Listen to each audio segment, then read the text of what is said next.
And welcome back to Whiskey Politics. Dave Sussman here, your purveyor and host at Whiskey Politics. You can find me at Dave Sussman. Please make sure you hit the subscribe button over at YouTube, and you can find us at the Ricochet Network, where you can download all of our videos, as well as Apple Podcasts and basically anywhere else, any other platform where you can download our podcast as well. You know, some of the issues that we've been talking about over the past few weeks has been pertaining to culture. It's been pertaining to the MeToo aspect of what we're seeing happening in our culture right now. And in fact, one of the people that I actually collaborated with in just the past month over at this I guess it's called a television show over at YouTube. They have a channel over there called jubileeMedia with almost 5 million subscribers. Was the idea that there is a MeToo pro and a MeToo anti-pro. And one of the wonderful ladies that was on my side, her name is Sydney Watson. You know who Sydney is. She is prolific on YouTube, and you can find her YouTube channel at Sydney Watson. And by way of Australia, now in Washington, D.C., welcome, Sydney. It's great to have you. Thank you so much for having me. So great to be with you and chat with you again. You know, you and I, we sat at this Jubilee Middle Ground program that we were on. I felt like we were there for close to 4 hours, and we got 23 minutes out of it on their on their television show about Me Too, anti-Me Too. Want to talk about that a little bit with you. I want to talk about some other issues as well. But for folks that may not know who you are, tell us a little bit about you and your YouTube channel.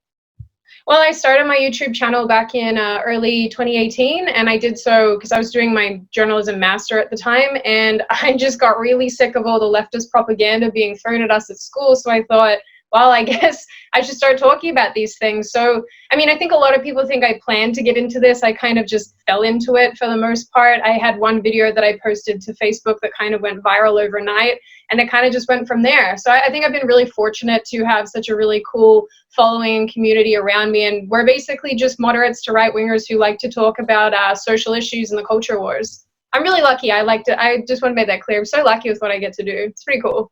Yeah, no, you're right in the middle of it. You got hundreds of thousands of subscribers alone just on YouTube. You're a writer, you're a journalist, and I love the kind of the hybrid accent. I'm originally from England, and I had that hybrid accent for probably the first 10 years when I got to the States.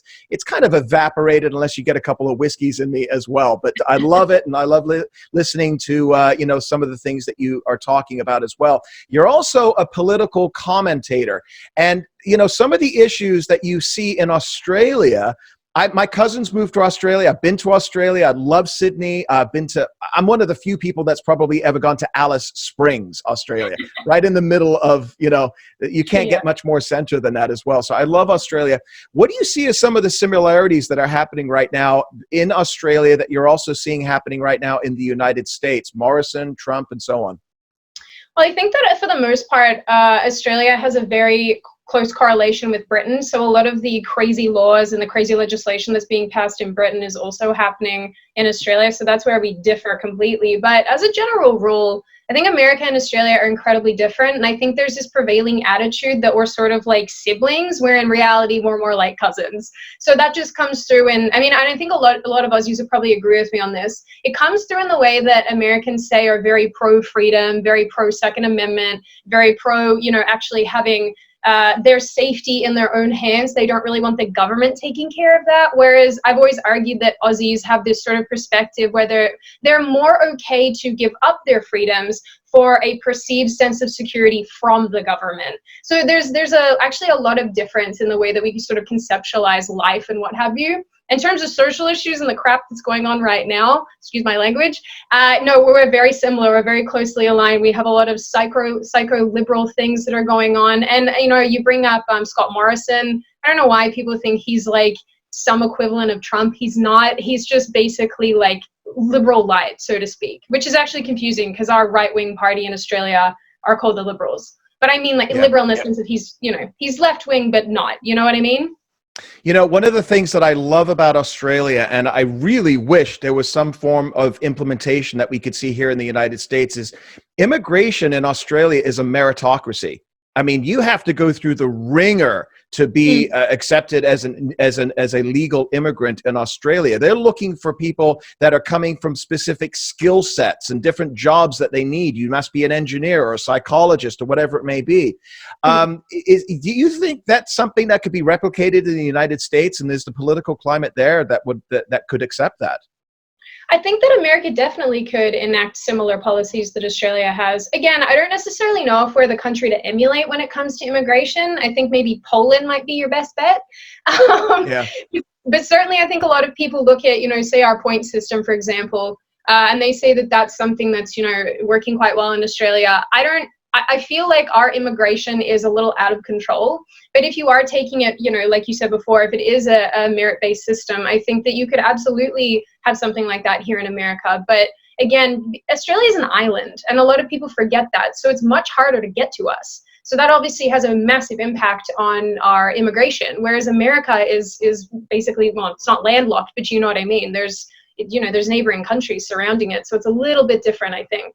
Yeah, just from the west coast of the United States, you take a flight nonstop directly to Sydney from LA or San Francisco. You can have an 8-hour nap, watch 3 movies, have a meal, and there's still 4 hours to go. Yeah. No, I find that every time I fly back. Now I always tell people say to me, how do you do the trip so often? And I say, take a lot of sleeping pills. Yeah. That's my recommendation. Yeah, and when you go that way, when you go in that direction, you lose a complete day of your life. But what's incredible is that you leave, let's say at 10:30 on a Tuesday morning, and you get back to LA at 9:30 on a Tuesday morning, and you've been in a fuselage for 17 hours. It's really incredible. Wow. No, you're so right. I mean, that's the benefit of it, though, because I always say that the jet lag going to Australia, it's gone. I don't know why. Well, that's been my experience, at least 1,000 times I've flown there and back. But, the jet lag is whatever. It's really non-existent. And then you come to the United States from Australia, and oh, my goodness, it's so hard to acclimatize to the difference now, suddenly. I don't know why. And you're on the East Coast now, so you've got that extra 3 hours. You're basically, a whole day, right?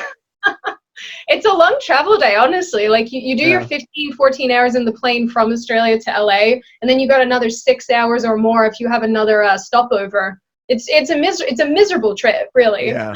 Especially in coach, because I've done it. Yeah. It's not fun. No, not at all.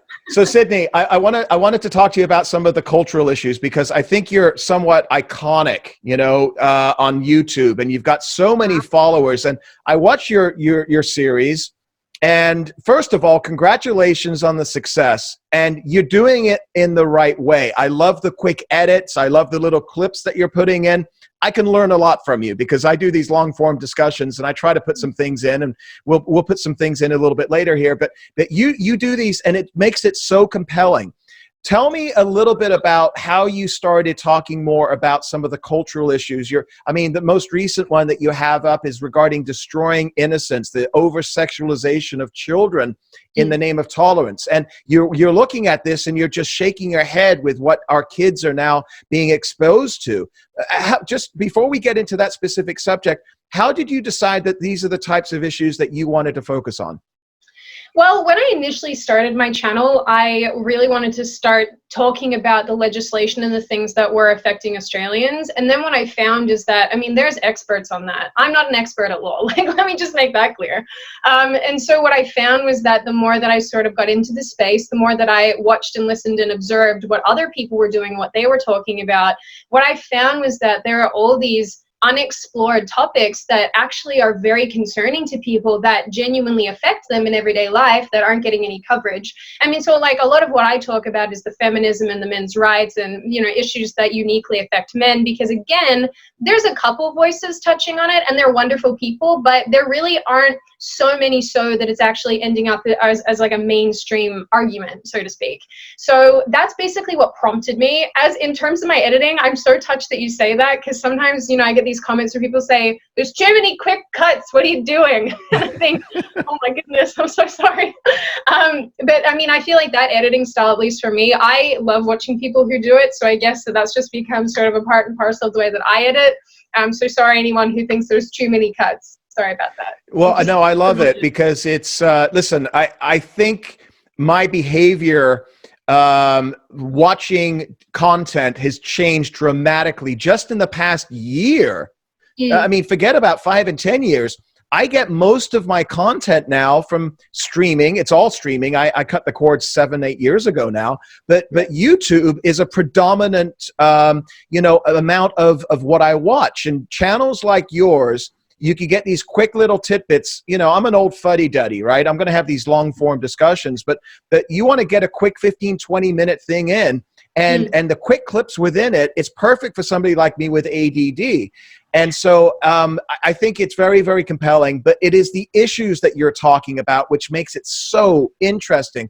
And I want to talk about this most recent one that you were discussing, destroying innocence. So, what you're referring to is how sex education has changed. You and I went through school and we learned about the birds and the bees, and you understand how men and women get pregnant and have babies and so on. Now, what you're talking about in this latest episode is that little children are getting lessons in sex education that include things like anal sex and, drag queen story times. And, we're seeing that the sexualization of children where, little girls, prepubescent girls are now wearing provocative clothing. Talk about that and what did that trend really portends for the future here? Oh my God. This is one of those topics that I feel so bad for parents in 2020 because navigating this must be a nightmare.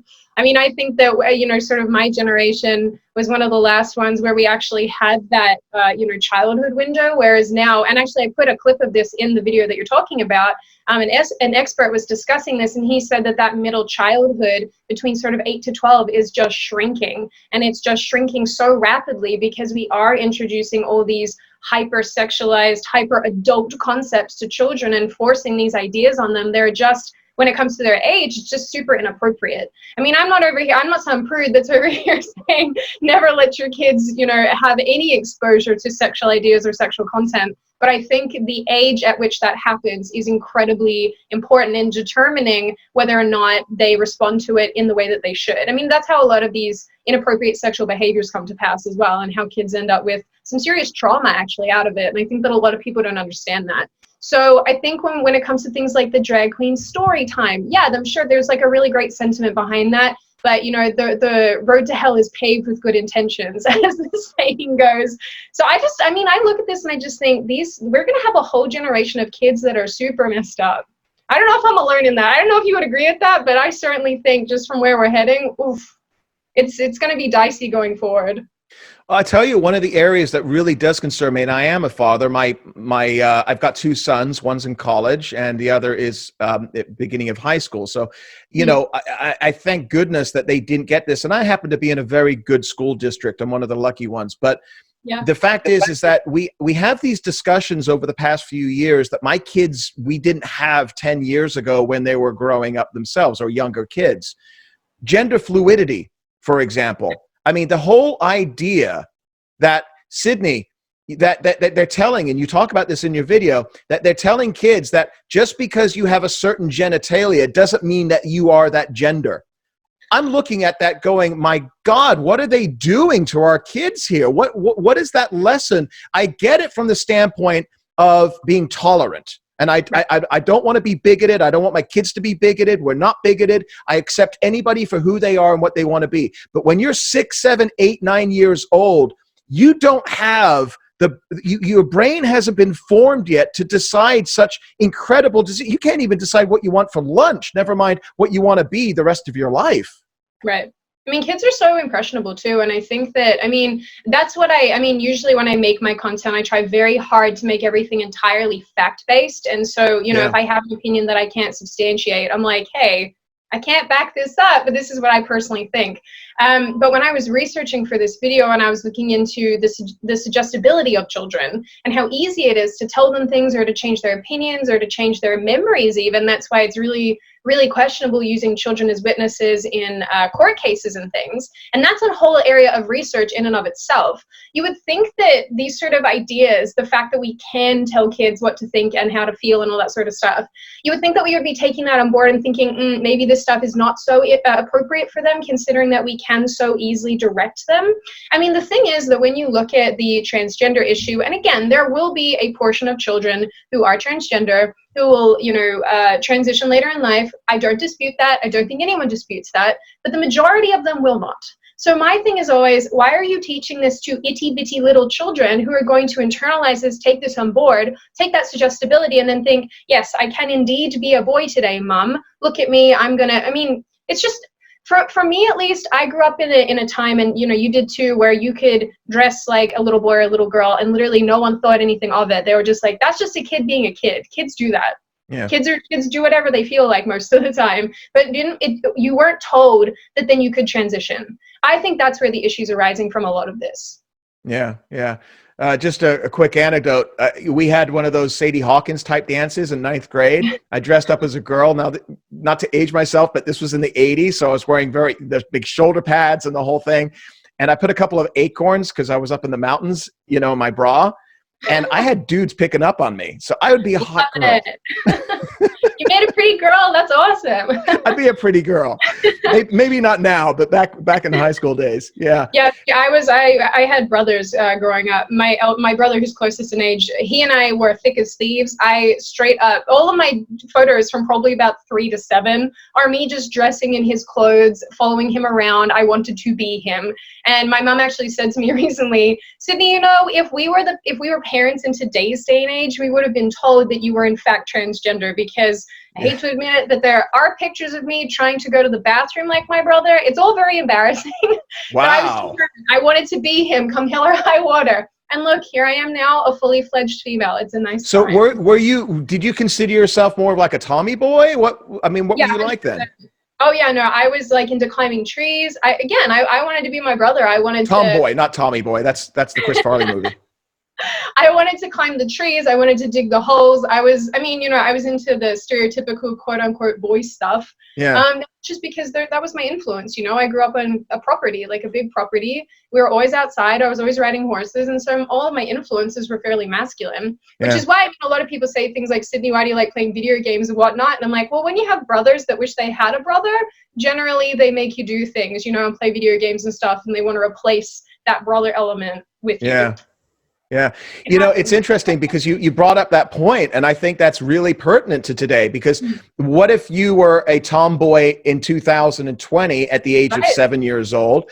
All of a sudden, you've got a whole series of external pressures about, well, let's just allow her to determine her gender and blah, blah, blah. And you're now being spoken to by drag queens and these and that, where you didn't have that influence before.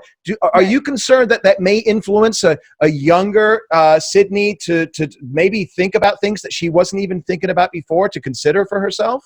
Oh, 100%. 100%. This is what I'm talking about, though. It's this suggestibility of kids. You probably could have told me back in those days when I was a little munchkin that I was part unicorn, and I probably would have believed you. It's just the fact that kids believe what they're told for the most part. It's just like a statistically backed up thing. Kids believe what they're told. And so, yeah, I'm really thankful that I didn't grow up in this day and age doing that stuff, because I would have been one of these kids that's being referred to a gender clinic. Next minute I'm on puberty blockers, and then I'm confused as heck going into my teenage years. It's not right. And again, I recognize, just to repeat, there will be kids who will be transgender, who will go through life like that. I feel for them, because that can't be an easy road. Right. But the fact of the matter is that the majority of children will not. So what it means is, I even think about the way that we were introduced to homosexuality in sexual education classes when I was in school. And obviously Australia is a little bit, well, it's considerably less Christian. So a lot of the things that we're introduced to are a little bit different, because we don't have that Christian elements there. But you basically were taught, some people are going to be gay. It's fine. Don't be horrible to them. And that was the extent of it. You didn't really have to go into all this gender fluidity stuff. And I think that, that could easily be done today. Hey guys, some kids are going to be transgender. That's okay. You don't have to be horrible to them. And you shouldn't be horrible to them. People are people. Human beings are human beings. And you treat everybody based upon their character, the content of their character, as Martin Luther King told us. You and I sat on a panel with Blaire White, and Blaire's been on this show. She's a transgender. She's, a phenomenal person, a brave soul as well. Yep. I don't think of her as conservative. I think of her as just common sense. Right. And so I know, coming from a more common sense, people will call it conservative perspective, that will get the daggers out from you by the tolerant left, the social justice warriors. For example, and I want to talk to you about this, because you and I were on this panel with Blaire. They classified us as anti-Me Too. And the three of us were sitting there going, I'm not anti-Me Too. We're not Right. against anybody abusing power, to take advantage of somebody, men or women, in a corporate setting or whatever it may be. But they had to divide and get the clicks, and I understand that. The one thing that they told us, and you probably got the same email that I did, it says, okay, we're releasing this this video on jubileeMedia, right? And do not read the comments. And I was like, oh, I'm going straight to the comments. You get tons of those comments on your YouTube channel as well. What's the kind of response that you're getting? I'm really lucky. My community is dope. Like I always, particularly on Instagram, I say this to them all the time. Like, when people have followers and what have you, and they're like, I love you guys. I genuinely, down to the ground, think I have the best community out of everyone, because a lot of them are incredibly intelligent, smarter than me. And I often read the things that they say and I think, you guys are wizards. Like, what the heck? They're just brilliant, and I think a lot of the time, there's some vitriol sometimes that comes out of people because they do feel disenfranchised and angry. That's, understandable. I personally wouldn't use some of the language that they do, but for the most part, my comments are actually it's people having discussions rather than attacking me, which was actually, it happens a lot on Facebook, people attack you, but no, definitely on YouTube, I'm super blessed. I feel like, I don't know, maybe it's the way that I make content or the topics that I pick, but I get some really, really cool feedback, I would say. But I know you not only get cool feedback on your YouTube channel, but you are by far and away, out of the 6 of us on the panel, everybody loved you. I was going through the comments and I took some hits. I had some nice comments, but I took a lot of hits. I was the angry old man. You know what? I'm just going to say this right now, Sydney. I never felt as old as I do now until I went on Jubilee.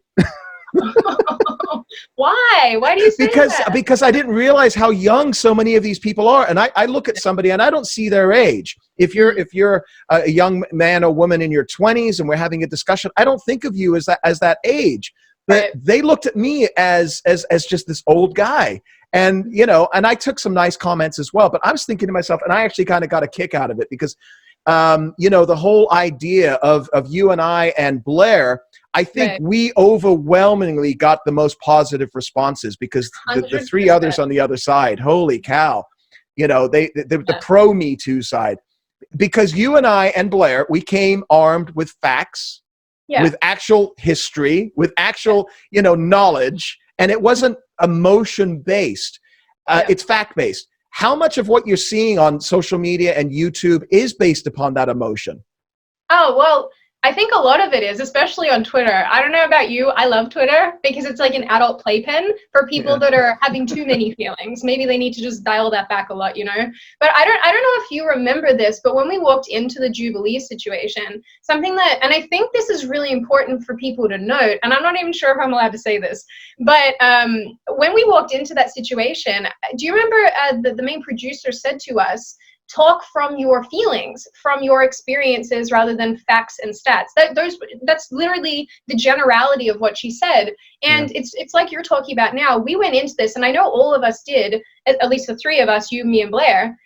We went into this with our stats ready to go because I dare say you would agree with me on this. We know that the way that you're going to make a compelling, substantial argument is by backing yourself up. I don't walk into situations and say, hey, this is, my opinion. And then when they go, why do you think that? I go, I don't know, just do. How is that compelling? You're not changing anyone's mind. So the fact they were trying to make us talk from the feels area was really odd to me. But they're kind of a feely company though. So I suppose that, Yeah, when I was approached to come on their show, I checked them out and I watched a whole bunch of different videos to determine who they were. They definitely are a younger crowd. They're good people, great, wonderful. They treated us very nicely, and but they definitely have a younger, more, I would say, more progressive, bent. But and that's what I said to them. I said, listen, I'm not anti-Me Too. And we kept repeating it. They took 2 hours of video of us, and we had, some pretty heated discussion. They have to whittle it down to 23 minutes.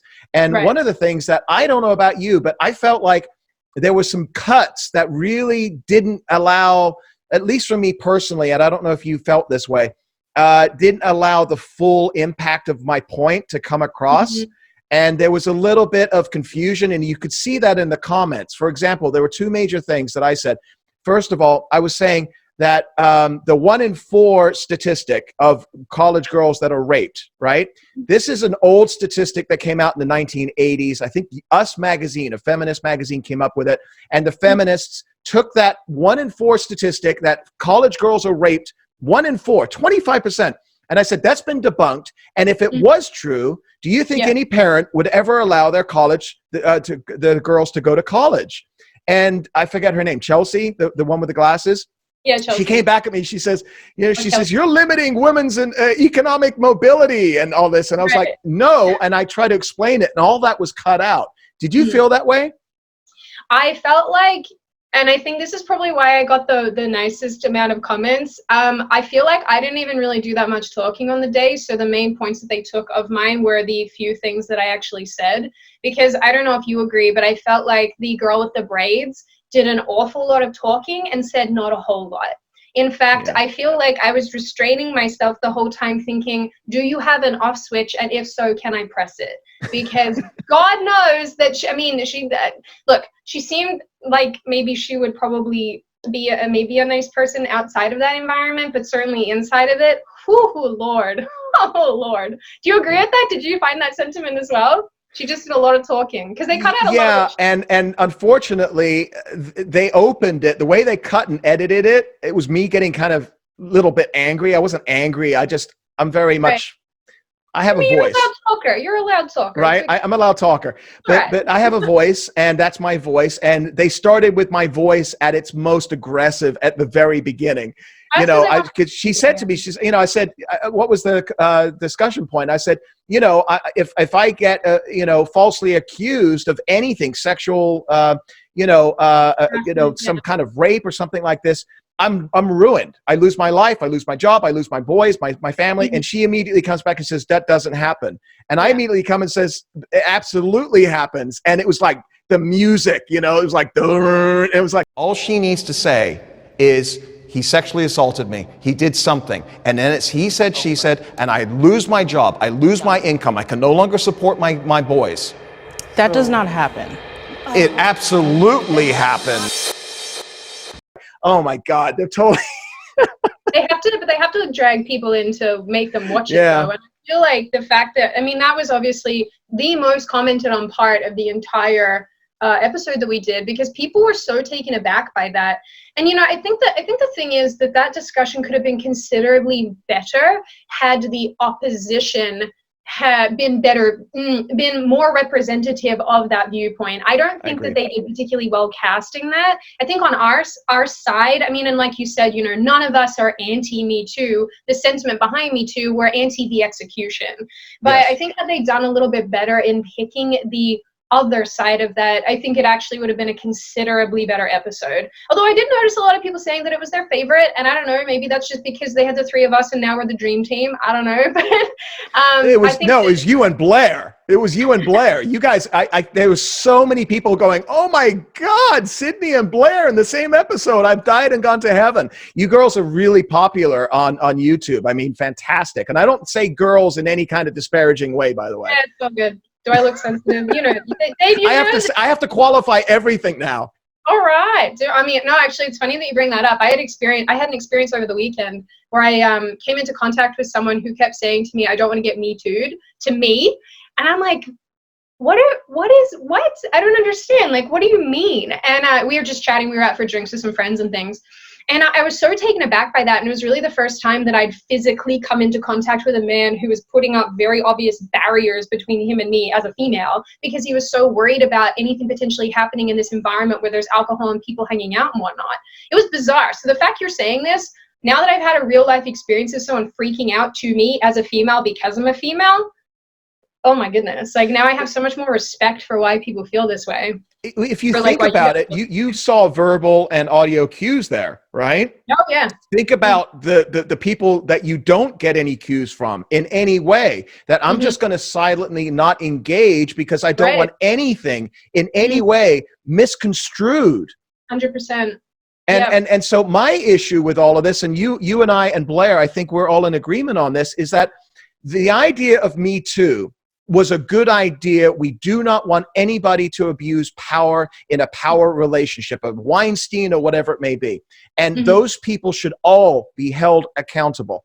But beyond that, the execution, as you just talked about, is that it is now causing people like myself who've been in business for decades and to basically withdraw a little bit. And that personal relationship, if you and I were working together in a professional capacity in a corporation, and I was taking a look at our schedule, and I said, oh, okay, Sydney and Dave, looks like we're going to be going down to Florida for a meeting with XYZ Corporation. I would have to think twice about, do I want to be on the same airplane? Do we want to be in the same hotel? Do I want to have dinner together? Normally, I wouldn't have a problem with it. But now there's going to be that emergency break or that record scratch moment where I'm going to have second thoughts. Am I putting myself in a position where down the road, nothing would ever happen? I'm completely respectful of you, but something down the road where maybe a Sydney or somebody in that capacity maybe nuts or maybe has an agenda and can ruin my life. How do you think that impacts women in corporations and in professional settings now en masse? I think that the biggest thing here is that it inhibits women from moving forward. So that's why it's such an odd thing, because this movement obviously was born out of the fact that people want to support survivors, as they call them, or the victims. And what it's really turned into is actually inhibiting progression. So I know that, you know, even the arguments that we were getting on the day of the Jubilee thing, and just to bring that up is just because obviously they made some points that I think, you know, are the arguments, the common arguments that you get in response to what you and I think. And they're saying, well, you know, you should be aware of your behavior as a man, and that, you know, you being aware of that shouldn't inhibit that upward progression or that upward mobility. But the fact of the matter is that it's always going to, because if men are too scared to be in the same room as you, I mean, what do you think the net effect of that's going to be? They're not, oh my goodness, this even reminds me of something that someone said to me yesterday, another business owner that I know. He said, I've been doing some hiring, Sydney, do you know any people who I can hire? And I said, yeah, I'll have a look for you. And I said, what exactly are you looking for? And he said, you know what, we're really cognizant now of hiring women that we think might MeToo someone. He won't hire people now if he gets any inclination that they're going to MeToo someone, not because they're an inappropriate. How do you determine that? I don't even know. I mean, as he said it, I was like, do they change color? Like when you look at them? I don't know. Yeah, right.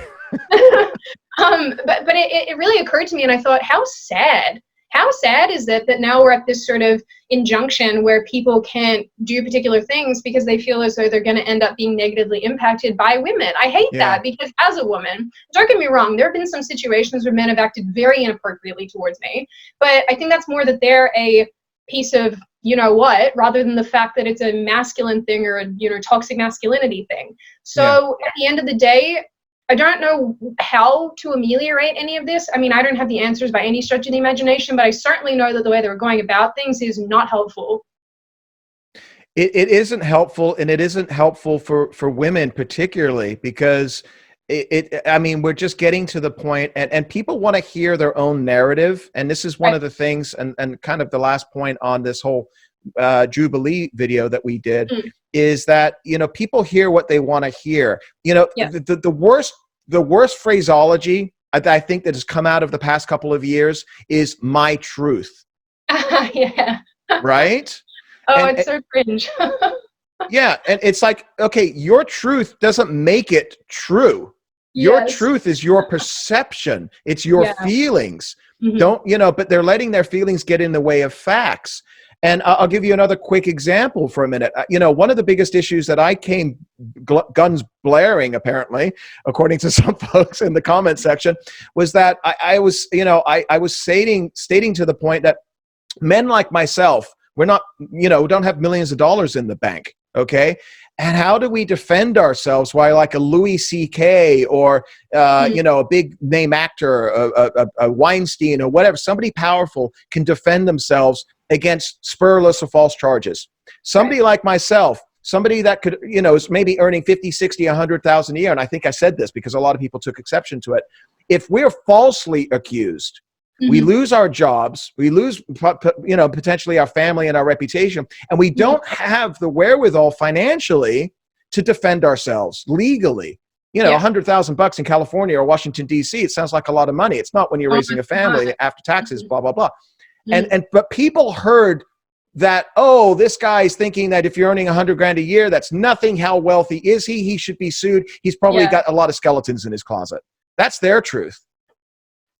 Well, I think what a lot of people don't understand, and I completely got where you were coming from. I guess your general point there was that when you say you are earning 100 grand a year, right? And say that you do have a false accusation that's made against you. Like you said, one of the first things that happens is you lose your job. Especially if your employer is told about these allegations, because no one wants to be associated with that. So that's the first thing. Let's say in the event that you don't lose your job and you don't, and you actually still have an income. If you're supporting a family, I mean, like 100 grand is not a lot to support a family on, especially when you're living in some of these more expensive cities, especially if your kids go to private school and things like that, especially if your kids are in college. So there's a lot of things that go into that. But then the thing that I think a lot of people just didn't reconcile when you said that was legal fees, fam. I mean, like, do you think it costs nothing to go to court? And people don't realize that court cases take forever to sort of wrap up, to even get started. You're spending all this money on lawyers. Lawyers are not cheap by any stretch of the imagination. So by the end of it, you end up spending just thousands and thousands and thousands and thousands of dollars. And most of the time, just because of the way the system is structured, a lot of women are able to access, the lawyers and things like that themselves, but usually for free, at least in Australia, because there's all these support networks, and, the women's shelters will refer you to people, and there's all these people who work pro bono for women. No such thing really exists for men. So that, I think that a lot of people just couldn't reconcile and put together. They got mad because they heard the number, but they didn't think about what the number means and how it quickly will disappear in that sort of situation. Yeah, and I appreciate, from the standpoint, that's the perception that I came from. I think you heard that as well, and there's edits and things like that too. But anyway, I do appreciate it. I want to go on to another not at all divisive issue, and that is what you're referring to in one of the videos that you recently did called Self-Segregation and Anti-White Racism. Not at all divisive. Talk a little bit about where you came from. What is your truth on this? I live in DC, where I feel like racial tension is sometimes quite heightened. I think that, and it's funny, when I moved here, Australia is reasonably ethno-homogenous in the sense that you have quite a large white population, and then the other populations on top of that, you have quite a large Asian population, obviously all the little subgroups within that, and then you have sort of like an Indian Pakistani subgroup as well, and that's sort of like the demographic of Australia. We don't really have by any sense of the imagination, a Black community. We do, but it's very, very, very little, and obviously too, you have the Aboriginals as well. I don't know if you would consider them. I've been to Alice Springs. It looked like Native Americans drinking on the corners. I was really upset to see. It was almost the equivalent of the Native Americans, the alcoholism rates and everything else, the poverty. But we deal with it the same way, by throwing money at it rather than sort of doing anything substantial. So it's very much on the same wavelength. But I don't know if you would consider them Black. I don't really know where they fall into the sort of Aboriginal. I'd say Black, but they definitely have a different facial structure, which is very unique to them. It's quite it's very interesting. Yeah, they're definitely a unique group of people. That's probably why they're found on one of the most isolated continents. So very good. And incredible artists, by the way. Have you seen the art with the dots that they do? Yeah, it's everywhere in Australia. You can buy them. You can get all their boomerangs with the dot paintings on them. It's like a thing. Yeah, if you go to like the art galleries and things, you will definitely see a lot of dot. Very impressive. But I think so like when it comes down to it, when I moved, coming from this sort of reasonably homogenous environment, coming to the United States, which is obviously very diverse because it's a massive melting pot, I noticed that there is actually legitimate racial tension, and you only really hear about it on the news, and it's sort of very one-sided, and you're getting a very one-dimensional perspective. And then when I got here, I was like, wow, people like really have certain feelings towards each other that I had never come into contact with. So the self-segregation thing to me kind of seems like a response to the race baiting that happens a lot in this country. I think that there are a lot of, especially the Democrats, do this quite a bit, where they constantly bring up race. It's constantly reinforced that you're different, you're different, you're different, you're different. And that's obviously going to sow the seeds of division. That's just sort of a net effect of that. It's not helpful at all. Yeah. We're starting to see that, and you talk about this in your video, which I thought was stunning, playing the clips that we see coming from college students, some African American, basically coming out with one of the most racist perspectives I've ever seen, saying that if you're white and you're in this room, you do not belong here. You're taking the space up of a black person. Public service announcement.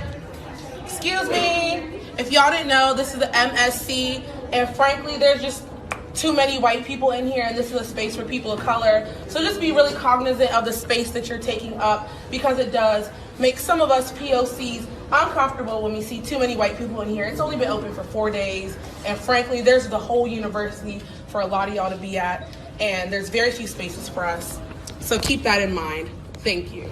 I mean, have we gotten so far, where the pendulum has swung so far, that this anti-white racism has been accepted into our academia and our culture? Yeah, 100%. Oh, absolutely. That's not even a question to me anymore. I think that because especially when, just to give you an example, when you use terms like people of color, you're already segregating. I mean, that's already like mentally, you're already segregating people from one another. The problem is that when you're telling people since they're really little that they're sort of owed something in the sense of reparations, or, your life is going to be inherently more difficult because of the color of your skin. And this is not me suggesting that racism and discrimination doesn't happen. Of course it does, but it happens to everyone because ding, ding, ding, people are just not very nice most of the time. So when it comes to these issues, I feel like America is leading the way when it comes to self-segregation. And the reason it's happening is because you are telling people that they are victims, they are being oppressed, and therefore, in their head, their response is, well, I better get away from the oppressors. So they're sort of self-segregating, I guess, in a way of self-preserving. I think that's probably the best way to describe it. It's a self-preservation tactic, at least in their head. How do you answer that? If you were a college student today and you had somebody saying this to you, and we saw a lot of different events over the past few years where you've had literally teachers kicked off of campus because they didn't want to support this type of racism, and college boards actually kicked him out. Evergreen College, what's his name, Weinstein, he was kicked out off of college, and he was a liberal. He's a liberal. He's a professor, and he says, this is not a good thing that we have, black only days at college. This is ultimate racism. But how do you have that discussion with somebody in that environment to let them know, A, what I'm about to tell you may offend you, but I'm not racist. I believe everybody should be equal. And B, stop it. This is not good. Right. I mean, well, the fact that we can't really even say that anymore without being accused of being racist, the fact that we have to qualify everything, I just think it's frustrating because, again, no one's disputing that there is racism and that it exists. No one's disputing that. The problem that I have is when people say that because you're white, you're inherently racist, for starters, or that no one can be racist towards you. That is the thing that I think is just absurd. I mean, just because I have a lack of melanin doesn't mean that I can't still be discriminated against. Caucasian is a race. I mean, it's sort of stupid to say you can be racist towards everyone except the smallest. I mean, we're actually just to be clear, pretty sure we're the smallest race on the planet. So I mean, like we get extra oppression points. Thank you very much. But no, it's I don't even know how to respond to this because again, you are constantly pushed down by people responding to you saying you're being racist, you're being discriminatory, you're being a bigot, you're being this, you're being that. It's just how do you fight back against that? How do you push back against that? Really, it comes down to changing the perspective of people. I think that's where it starts. But university campuses, and I can tell you this, even being at university in Australia, they just reinforce the idea that there are all these different little groups, and you need to stick to your own group. It's really sad. And that goes against everything that we were raised to think about and believe. I felt like we were really going in a very, very good direction for decades. Yeah. I thought we were there. I mean, I fought apartheid in South Africa when I was in college, okay? And it was like, we're against that kind of oppression. We don't want people split up by races. And it seems to me, I don't know if it's just, it maybe social media has elevated this, and you could, let me know your perspective on this. I don't know if it's because of social media that everybody's voice now has almost an equal level, but it seems the past 10 years, we have reversed back so much on all of this. And I mean, it's just really concerning to me. Yeah, I definitely think that social media has a part to play, just because, like you said, everyone's voice gets elevated and basically everyone's voices become equal at this point. So you can have the most racist person here, who's a Nazi, who hates Jews, and their voice is just as important, just as heard, and just as listened to as the person over here who absolutely hates Black people. So I'm not saying that, people are very much entitled to their views, which is not a shared opinion that a lot of people have. But my thing has always just been, if you're going to go out into society, be a pleasant person. You don't treat people, badly because you happen to have a discriminatory opinion. That being said, can you control those discriminatory opinions? Can you force people not to have them?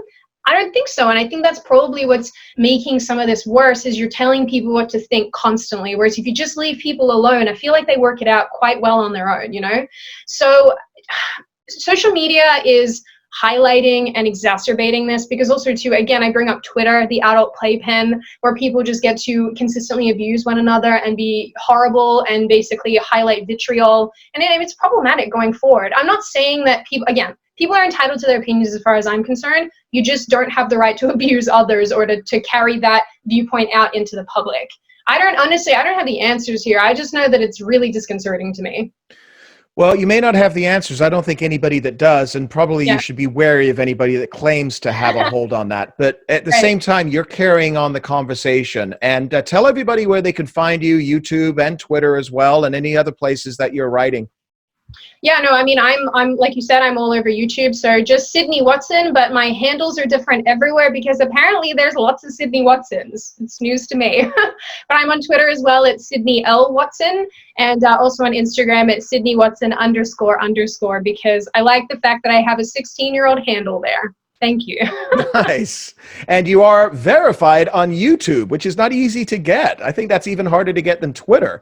But I use Twitter more for information gathering than I use it to promote myself.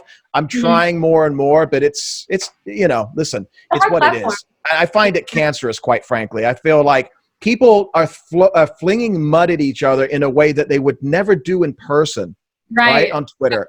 And it's, but let me ask you this, and I'll lead into, last subject here for you. And I greatly appreciate you taking the time, Sydney. The discussions that we're having right now, you're prolific on YouTube. You've got a big following on Twitter. You're out there. People respect your opinion, and you come from a perspective, again, what I believe, like Blaire, is common sense. Right. What does the future look like for us in being able to communicate with each other? Is Twitter going to be here in 5 and 10 years? Do you think YouTube is still going to be what YouTube is today?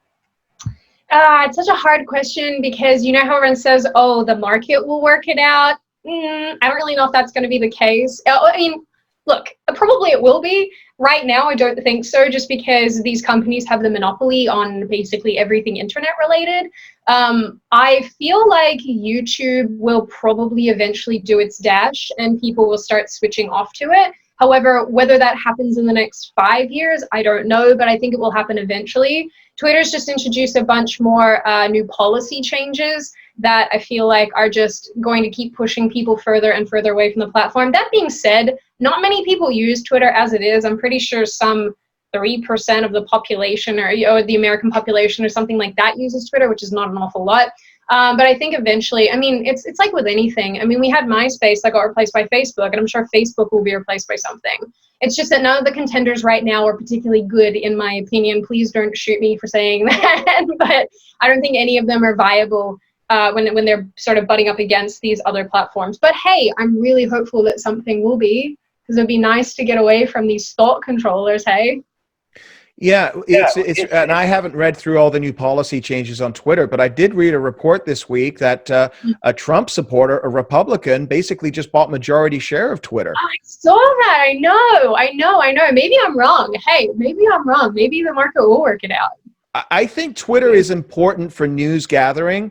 Unfortunately, what you stated is absolutely correct, and that is a very, very small percentage of people actually use Twitter, but because the quote unquote blue check marks are essentially the same people that are writing copy in newsrooms, what hits Twitter eventually filters up to become the headlines of the day.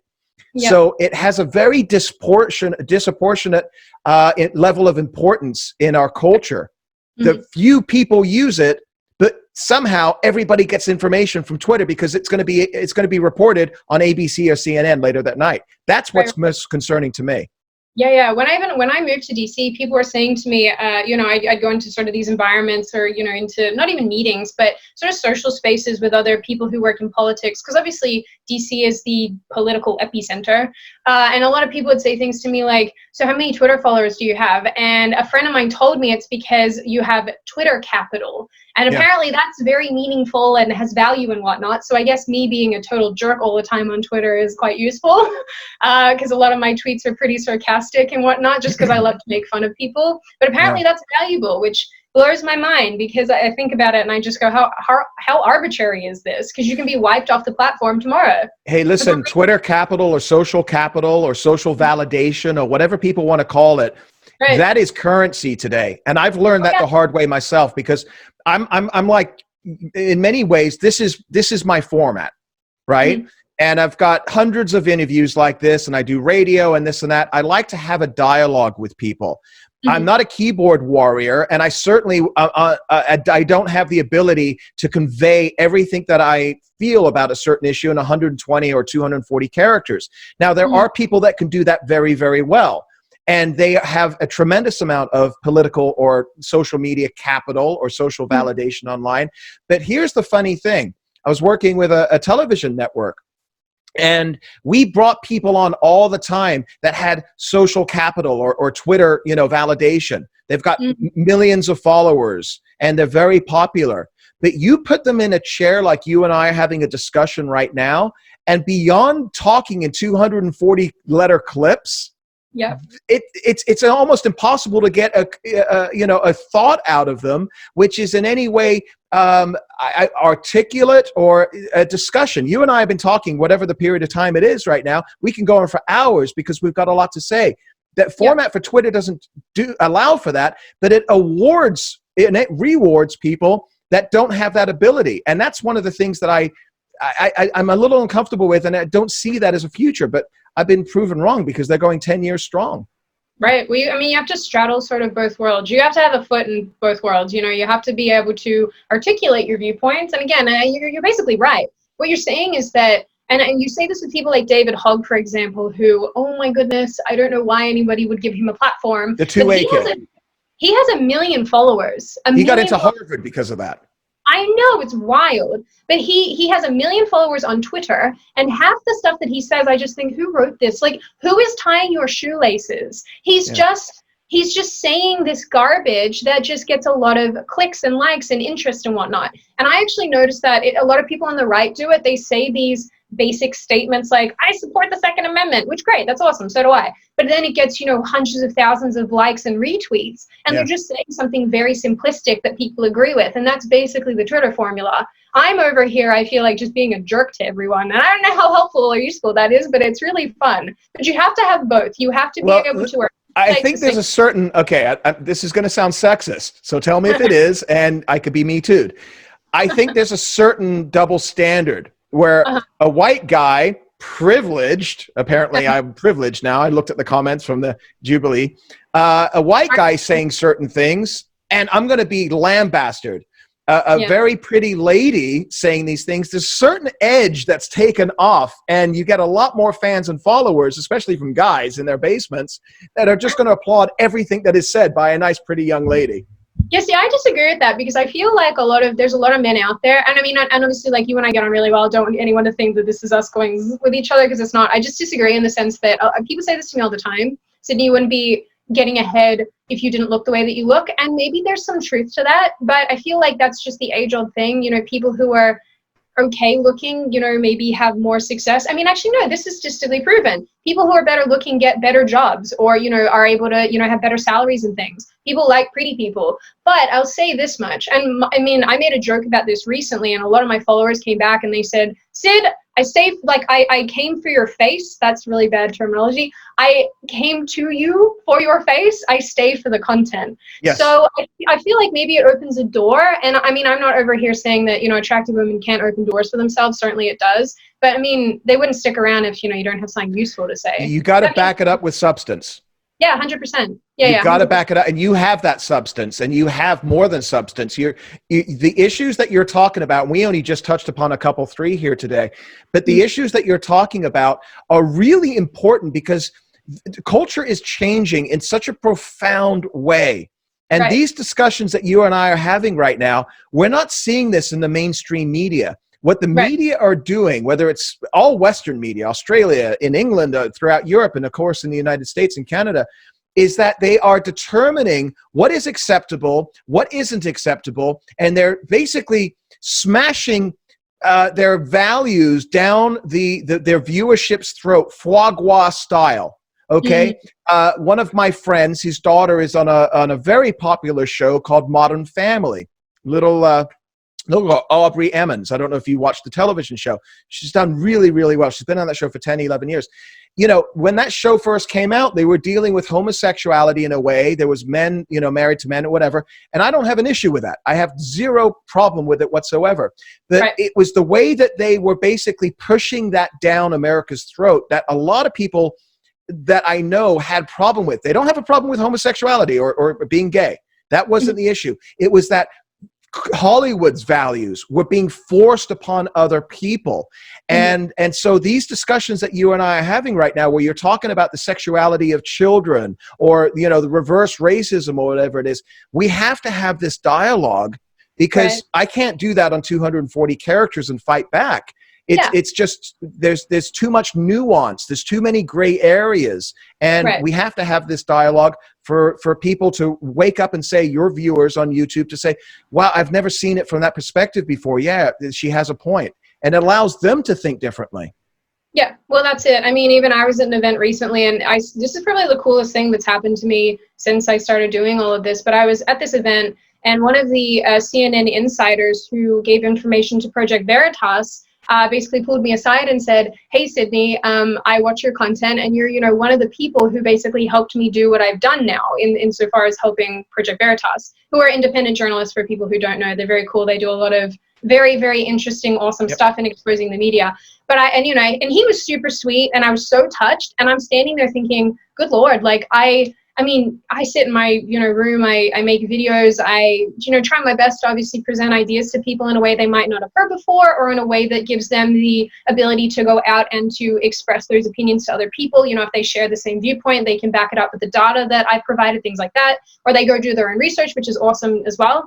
But to have this person say this to me, I thought, oh my goodness, like that is so incredible to have that sort of an influence, or to be able to open someone's eyes to something, or to have them, you know, see a different perspective. You don't have to change their mind, but just for them to engage with a different viewpoint, it's amazing. Like, straight up, one of the coolest things that's happened to me. I was so taken aback. I was like, wow, this is cool.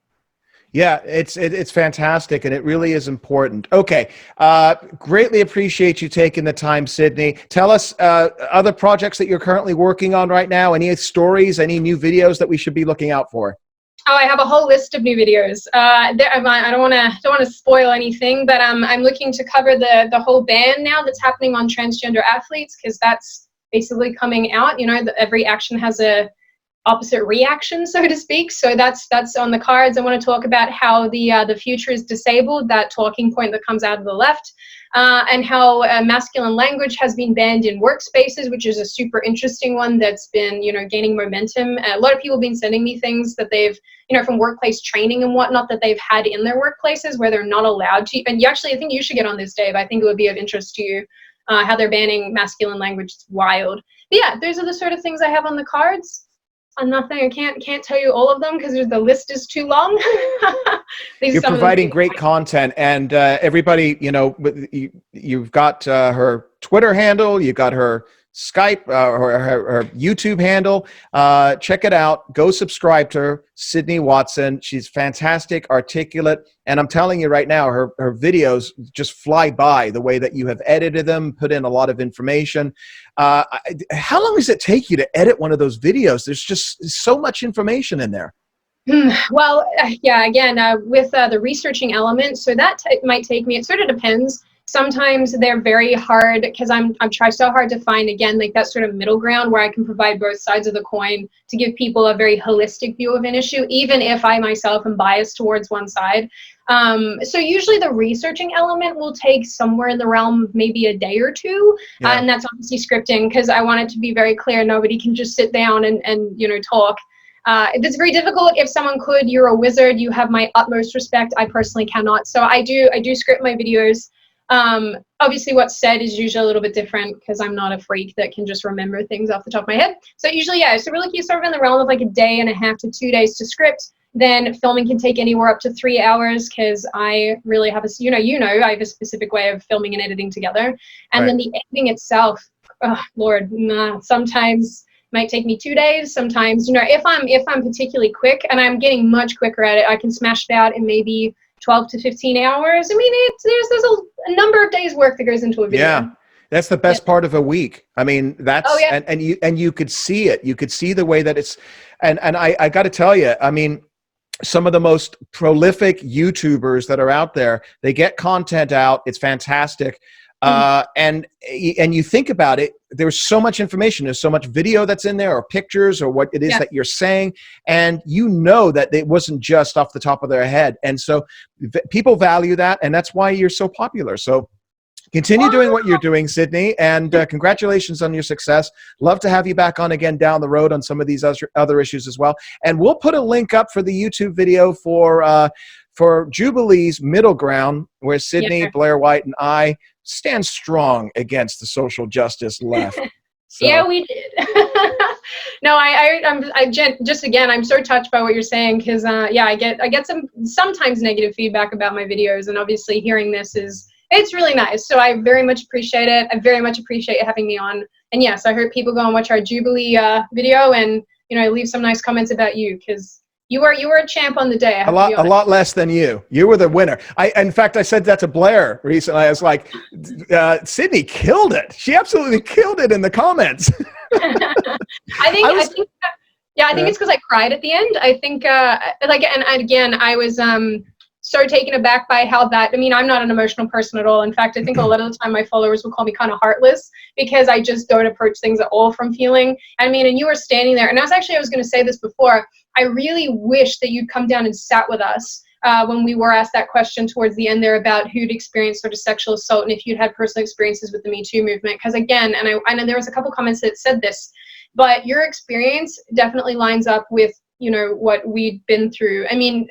I don't think that you can really put there's no sort of, you can't say that one of ours was a 10 out of 10 and yours is a 1 out of 10, obviously experiences affect people differently, but certainly what happened to you, that's called grooming. So, I wish you'd sat down because I think that you definitely could have, added a dimension there that people don't get to hear a lot.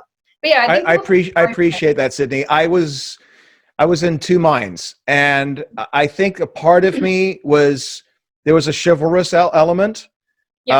Because in my mind, everybody that's watching this that hasn't seen it, you need to see it to understand it. But there was something that occurred in my life at a much younger age that at that moment, at period in my life, I didn't view it as assault. I viewed everything that you ladies were talking about as absolute assault, rape, the worst abuse of power.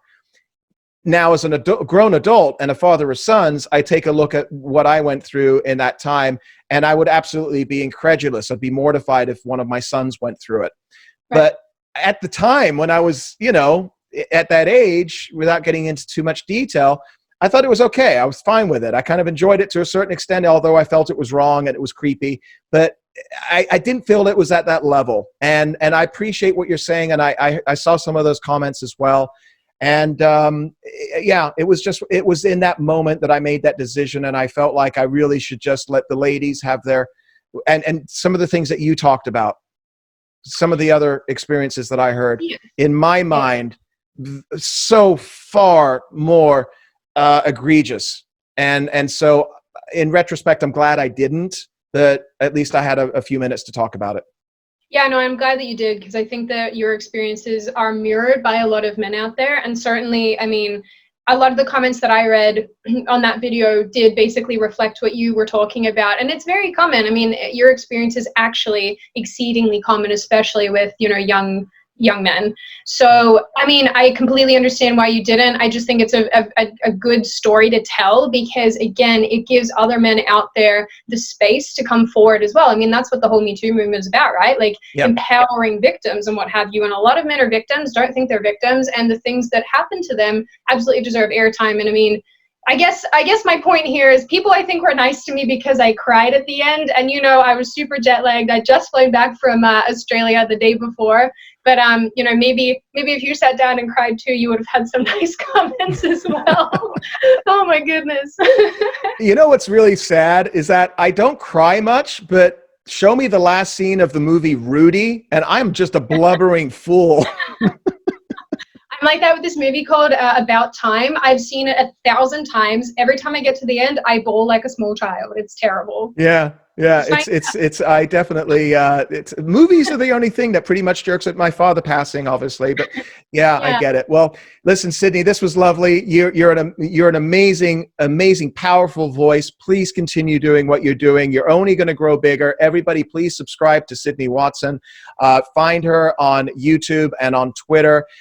Fantastic, absolute, brilliant message that's out there, and it's all really, really important. So I just want to thank you again. And like I said, the links are all going to be below, so you can find her links and find the link for Jubilee as well. And we'll be back again real soon at Whiskey Politics. Thanks. And we'll be talking to you again real soon, Sydney. Greatly appreciate it.